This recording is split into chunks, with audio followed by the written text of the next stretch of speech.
das profecias. Hoje nós chegamos no capítulo mais famoso, da profecia mais famosa da Bíblia, profecia mais fácil de entender, uma profecia simples, uma profecia sem complicações, uma profecia bem direto ao ponto. Eu acredito que todo mundo aqui sabe de cor, mas há de ter alguém aqui que ainda não saiba, alguém que não lembra.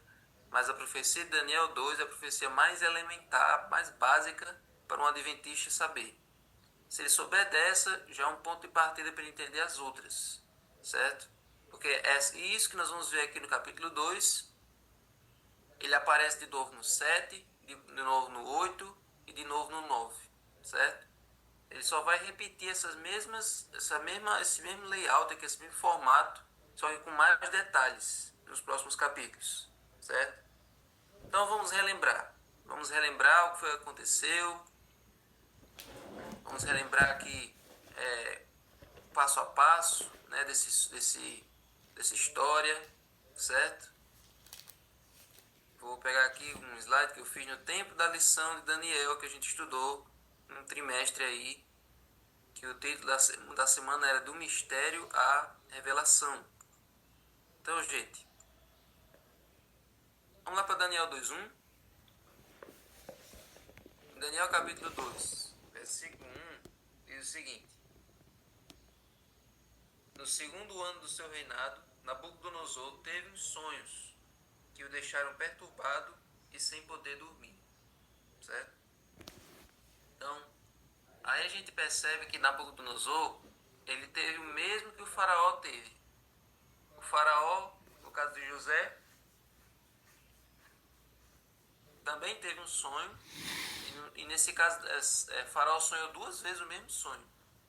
Ele sonhou primeiro com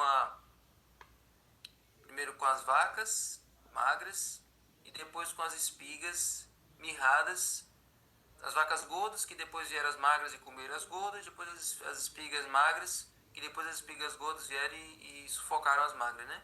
Ou o contrário. Então, Faraó também teve um sonho perturbador e ele acordou atordoado, sem saber o que fazer. E a primeira coisa que o Faraó e Nabucodonosor fizeram foi o quê? Olha aí, verso 2. Então o rei mandou chamar os magos, os encantadores, os feiticeiros e os caldeus, para que lhe dissessem o que ele havia sonhado. Eles vieram e se apresentaram diante do rei. Então o faraó e Nabucodonosor foram atrás de pessoas sábias, de pessoas inteligentes, de feiticeiros, de caldeus, de encantadores, para descobrir o que tinha acontecido. Do mesmo jeito que o faraó fez. E isso é uma coisa interessante porque isso reflete até o padrão de como é que as pessoas hoje buscam revelações. Elas não vão para a Bíblia, elas não vão buscar diretamente a Deus. Para quem que elas vão recorrer? Né? As pessoas que quem é de igreja recorre para as igrejas que tem revelação para descobrir qual é o futuro delas. Ah, eu tive um sonho, eu preciso ir descobrir o que é que o pastor fulano de tal tem a dizer. Ah, lá na igreja o pastor vai revelar o que é que vai acontecer com a minha família. Então, hoje em dia as pessoas também têm o mesmo comportamento que o faraó e que Nabucodonosor. E em busca de alguma revelação mirabolante. Quando não é isso, quando se chateiam quando não acreditam na igreja, aí vão em busca de um cartomante, de um macumbeiro, de alguém, pessoa que faz aqueles negócios dos búzios, tarô, para tentar adivinhar seu futuro.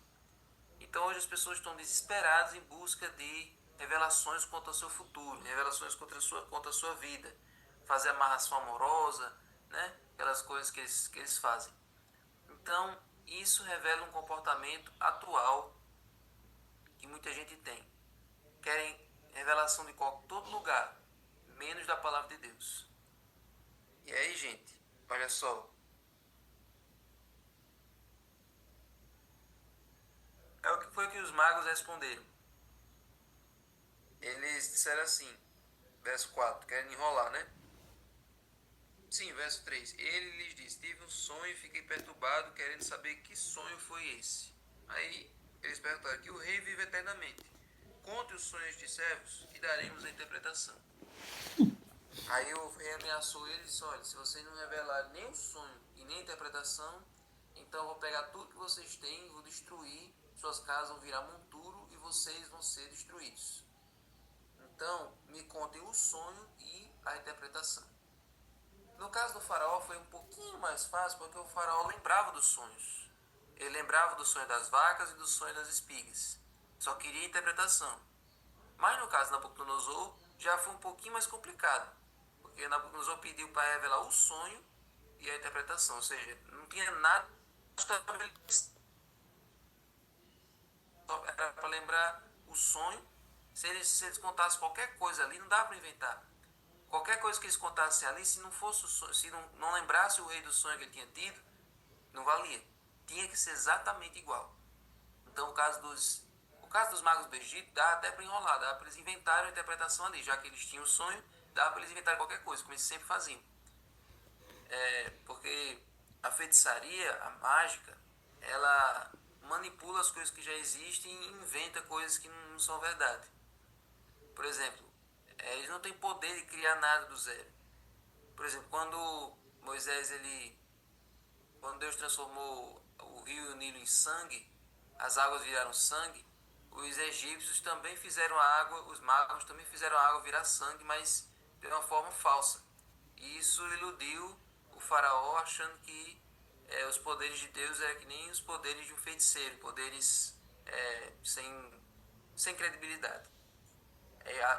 Com o passar das pragas, o poder dos magos não conseguiu mais replicar o poder de Deus, e aí ficou provado que Deus é supremo e que a feitiçaria é uma imitação barata. Então, gente,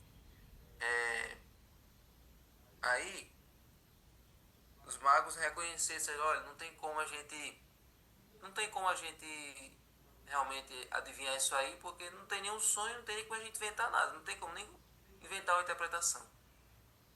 Isso aí, esse dom de revelar o que ninguém sabe, isso aí está com os deuses.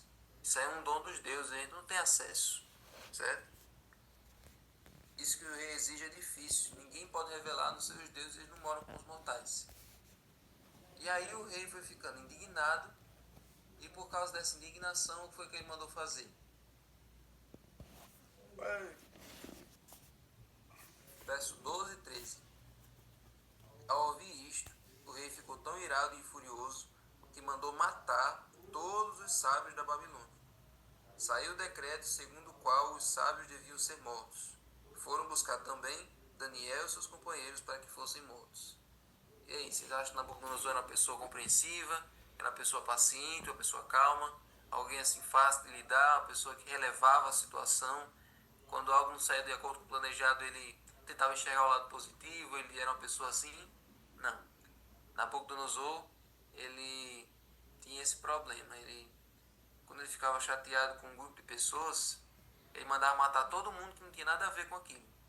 Aquele grupo de magos que foi chamado naquela manhã para adivinhar o sonho e não conseguiu, aí pronto, agora ele quis matar todos os sábios que tinha no país, porque se aquele grupo ali não conseguiu, os outros também não iam conseguir.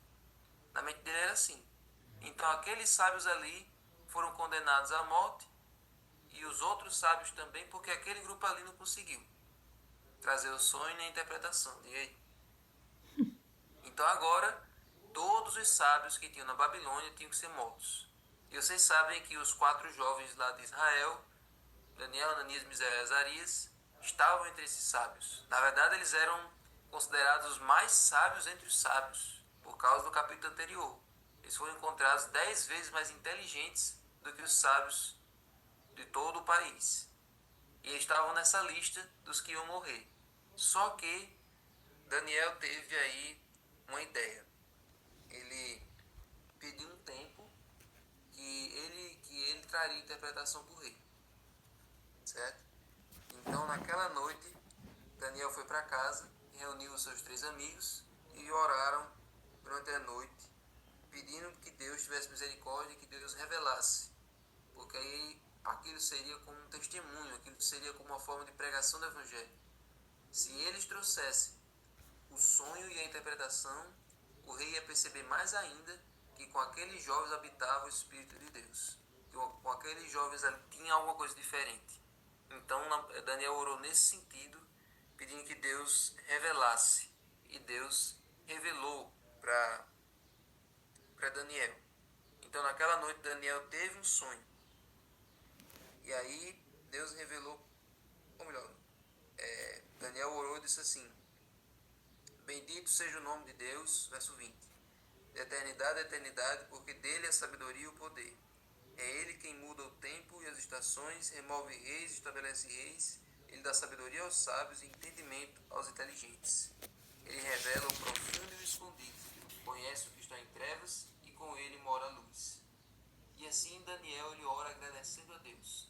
Deus deu o sonho e a interpretação, e no outro dia ele já estava preparado, já estava com aquilo em mente para apresentar diante do rei.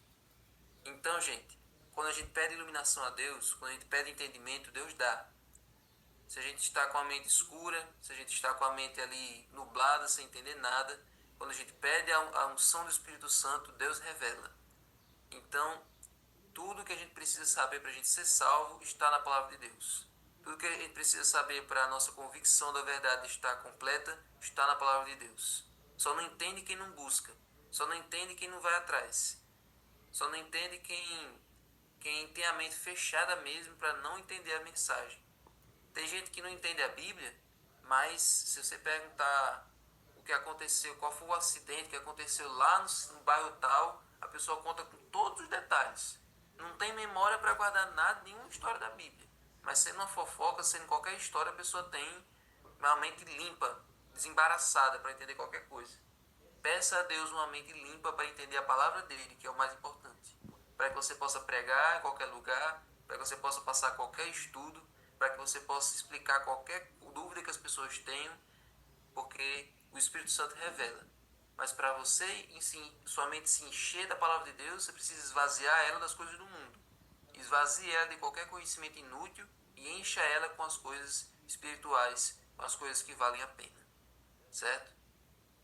Então, agora no outro dia, Daniel aparece na presença do rei e agora ele revela para o rei o sonho e a interpretação.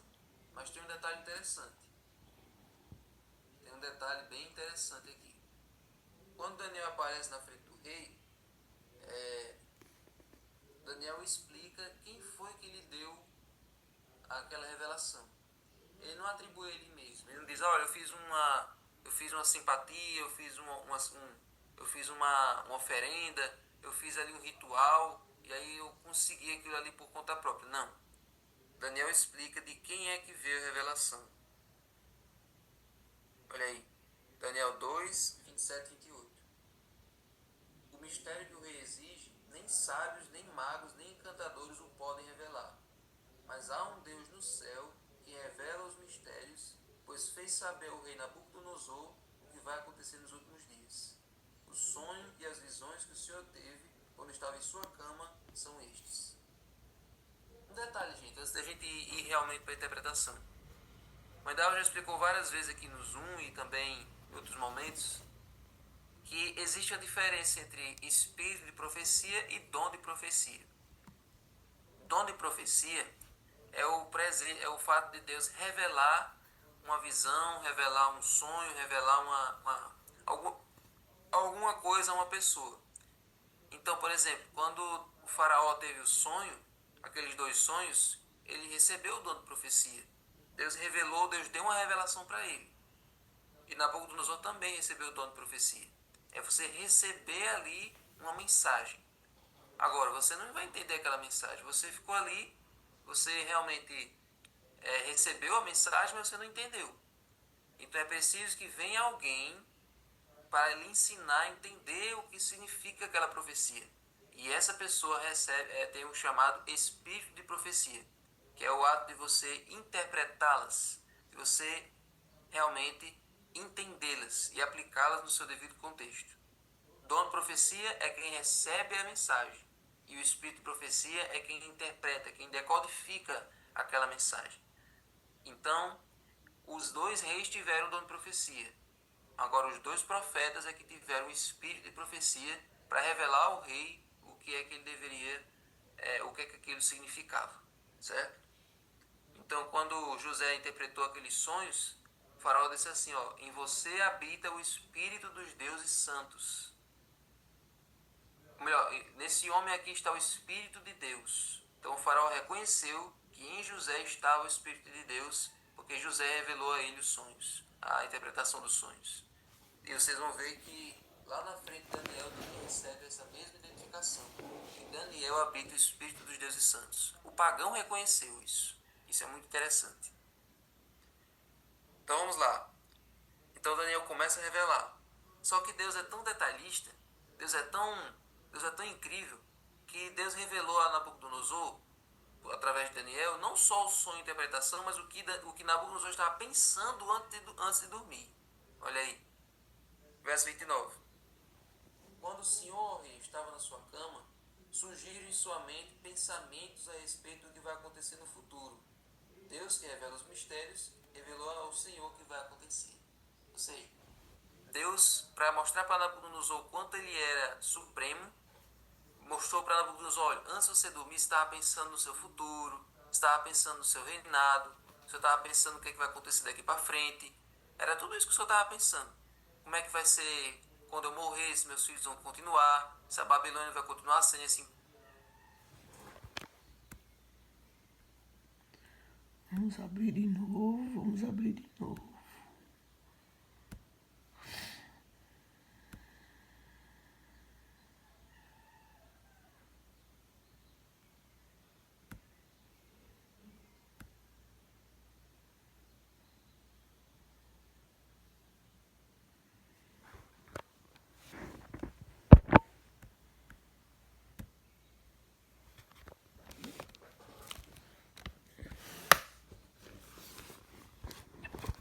Certo? Então, olha só. Então essa é a preocupação da Nabucodonosor antes de dormir. Então, agora, Deus vai tirar a preocupação da Nabucodonosor, porque agora ele vai revelar passo a passo. E você pode realmente pensar, você pode imaginar o seguinte, que a cada coisa que Deus ia revelando, a cada pedaço da revelação que ia sendo solta ali, Nabucodonosor ia começando a cair a ficha. Mas não foi isso que eu estava pensando mesmo? Antes de dormir eu estava pensando exatamente isso. Quando Daniel falou isso, Nabucodonosor, agora isso aí está falando uma coisa que faz sentido. Isso aí realmente é o que eu estava pensando. E aí, gente, vamos agora propriamente para a estátua. Certo? Vamos para a estátua. Capítulo 2, verso 31. O senhor rei estava olhando e viu uma grande estátua. Esta que era imensa e de extraordinário esplendor, estava em pé bem na sua frente, e a aparência dela era terrível. Então a estátua que a gente geralmente usa é essa daí, uma estátua babilônica, né, de alguém, de um homem babilônico, de um rei babilônico. Provavelmente essa imagem que a gente sempre tem da estátua seja uma imagem de Nabucodonosor, certo? Uma fisionomia bem típica de um homem babilônico. E aí cada pedaço da estátua era de um metal diferente. Então vamos conhecer aqui agora. O primeiro metal. A cabeça era de ouro puro, o peito e os braços eram de prata, o ventre e os quadris eram de bronze, as pernas eram de ferro e os pés eram em parte de ferro e em parte de barro. Enquanto o senhor estava olhando, uma pedra foi cortada sem auxílio de mãos humanas, atingiu a estátua nos pés de ferro e de barro e os despedaçou. O ferro, o barro, o bronze, a prata e o ouro foram despedaçados no mesmo instante e se fizeram como a palha das eiras do verão. O vento os levou e deles não se viu mais nenhum vestígio. Mas a pedra que atingiu a estátua se tornou uma grande montanha que encheu toda a terra. Agora que o rei ficou com o olho arregalado, porque agora o sonho era exatamente esse. Primeiro, os pensamentos dele foram revelados. Agora, verdadeiramente, o sonho era aquele. Deus tinha revelado a Nabucodonosor exatamente o que ele sonhou. E tem uns detalhes no sonho que chamam a atenção. É que a cada metal da estátua vai perdendo vai ficando menos valioso. Começa primeiro com o ouro, que é o metal mais valioso que tem, depois a prata, que é um pouquinho menos, depois os quadris de bronze, que é um pouquinho menor, o ferro, né? E o último que é ferro com barro. Ou seja, a cada passo, a cada etapa, vai perdendo um pouco seu valor, né? O metal vai ficando cada vez menos custoso. E um detalhe aqui, quando a pedra cai sem auxílio de mãos. Ninguém joga essa pedra. Não tem nenhum ser humano que empurre essa pedra montanha abaixo para destruir essa estátua. A pedra ela é jogada sem auxílio de mãos e ela atinge aonde na estátua? Na cabeça, nos peitos, no quadril, nas pernas ou nos pés. Ela atinge exatamente nos pés. Uma vez eu perguntei na lição por que a pedra bateu nos pés. Por que ela não bateu em nenhuma outra parte do corpo da estátua? Por que ela bateu nos pés? E ninguém soube responder. Muita gente disse que é porque é a parte mais vulnerável. Inventaram uma resposta, mas não tem nada a ver. Por que a pedra bateu nos pés? E outra, quando a pedra bate nos pés, o texto ele diz um negócio interessante. Ele diz assim, ó, o ferro, o barro, o bronze, ou seja, vai em ordem do fim para o início. Do ferro, barro, bronze, prata e o ouro, ou seja, foi caindo tudo em ordem decrescente, do último até o primeiro. E eles foram despedaçados e se tornaram como uma palha das ilhas de verão, ou seja, quando a pedra bate, não sobra mais nada dos outros metais. Tudo é consumido, tudo é destruído totalmente. Isso é um detalhe muito interessante. E aí, vamos conhecer? Vamos. Sim, e a pedra, depois que destrói os metais, ela vira uma montanha e enche a terra toda. Isso é muito importante. E aí, agora nós vamos conhecer a interpretação de cada metal desse aí. Vamos lá? Então, o primeiro metal é justamente aí o verso 37 e 38.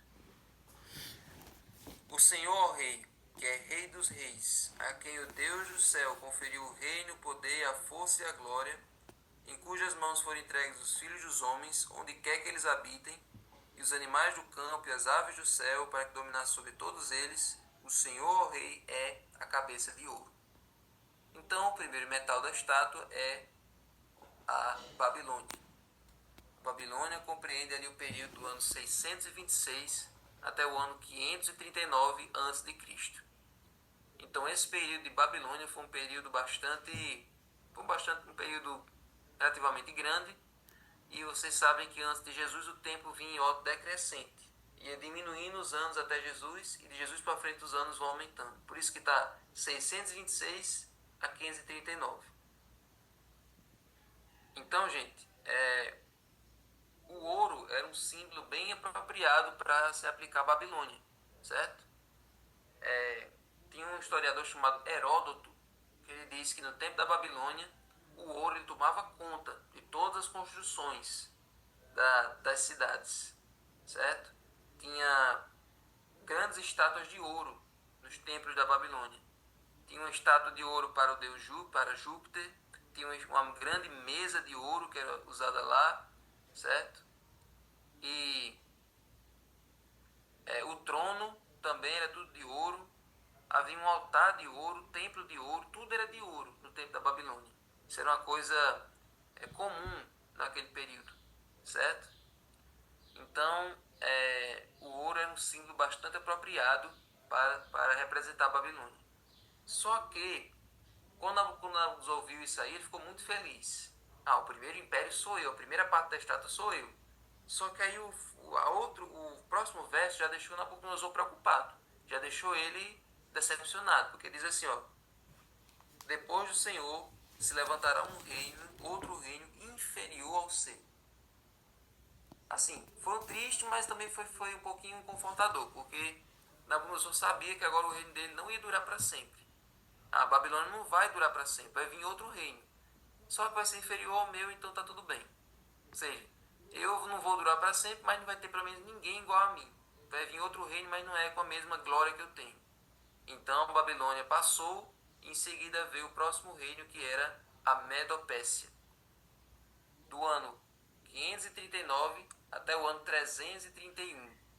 Esse aí também já foi um pouquinho maior, e esse período aí foi o período da Medo e a Pérsia. A Média e a Pérsia eram dois reinos que se juntaram, por isso que chama assim.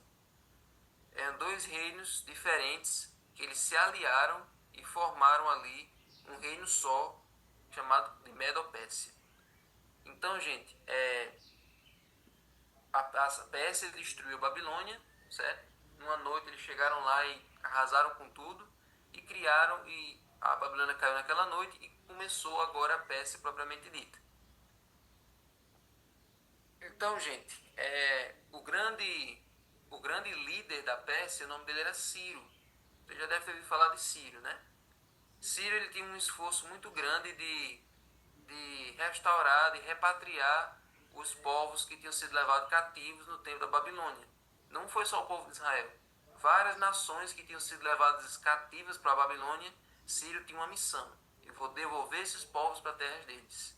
E Ciro ele restaurou vários templos, restaurou vários santuários e fez com que esses povos voltassem para suas terras. Então Ciro era um homem muito bom, um homem usado por Deus naquele contexto. Então, no período da Medo-Pérsia é aquele período que tem a história de Esté, de Mardoqueu, de Amã. Foi tudo nesse período da Pérsia.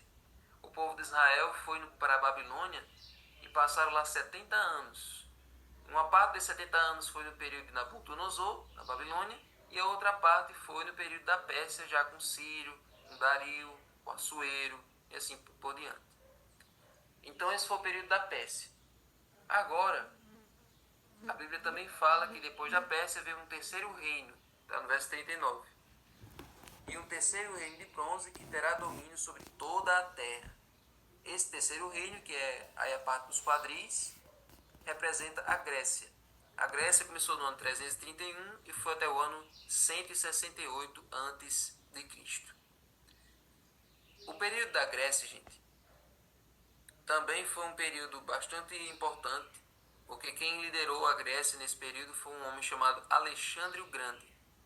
Então Alexandre o Grande foi um grande líder militar. Os historiadores eles reconhecem isso. Alexandre o Grande foi um líder militar muito poderoso. No período dele, a Grécia alcançou praticamente o mundo inteiro que era conhecido na época. O mundo naquela época, gente, era só aquela parte da Europa, da África, da Ásia, era só aquilo ali. Não tinha as Américas. As Américas, a Antártica, a Oceania, enfim, esses outros continentes, estava tudo escuro, ninguém sabia que tinha alguém ali. Então, a Grécia, ela dominou toda a parte do mundo conhecido naquela época, a Ásia, Europa, assim por diante. Só que Alexandre o Grande morreu jovem, morreu ali com 33 anos, se não me engano. Morreu jovem. E aí, depois que ele morreu, a Grécia não teve mais o poder que tinha antes, e aí a Grécia passou. E depois da Grécia veio um outro reino, que é o verso 40. O quarto reino será forte como ferro, pois o ferro quebra e despedaça tudo. Como o ferro quebra todas as coisas, assim esse reino fará em pedaços e destruirá todos os outros. Você pode até perceber que na imagem, esse quarto reino ele é o maior assim, em tamanho. Porque começa aqui, ó, das coxas e vai até as coxas e as pernas. Inclusive, essa é a parte do corpo humano que é a parte mais longa. Então, esse reino aí foi o período que durou mais tempo. Você está vendo aí, ó? Roma começou no ano 168 a.C. e foi até o ano 476 depois de Cristo. Foi muito tempo. E a Bíblia é enfática em dizer que Roma foi um período bastante terrível. Foi um período bastante terrível. Foi um período muito cruel para o povo de Deus. Roma ela foi um império bastante cruel, explorador, insensível, e foi no período de Roma que Jesus foi crucificado, que os apóstolos foram caçados, foram perseguidos, foram mortos, certo? Então o período de Roma foi um período bastante complicado, mais do que todos os outros, para o povo de Deus. Então, esse foi o período de Roma, foi o período dos imperadores romanos. Mas, no final desse período, Roma também caiu, porque nenhum reino da terra dura muito tempo, dura para sempre. O Império Romano, com toda a sua glória, com todo o seu poder, também começou a mostrar sinais de desgaste, e ele veio ao fim no ano 476 depois de Cristo. E aí, gente, depois que Roma caiu, Roma foi o último império mundial. Nunca mais surgiu nenhum outro império mundial com o poder que Roma tinha. Tentaram, por exemplo, Hitler tentava fazer com que a Alemanha fosse um novo império mundial. Não conseguiu. Mussolini queria que a Itália fosse um novo império mundial. Não conseguiu. Napoleão queria que a França fosse um novo império mundial. Também não conseguiu. Carlos Magno queria que a Inglaterra fosse um novo império mundial. Também não conseguiu. Nunca mais surgiu um novo império mundial. Roma foi o último. E depois que Roma caiu, o que é que surgiu depois, já que não teve outro império mundial? Vamos ler?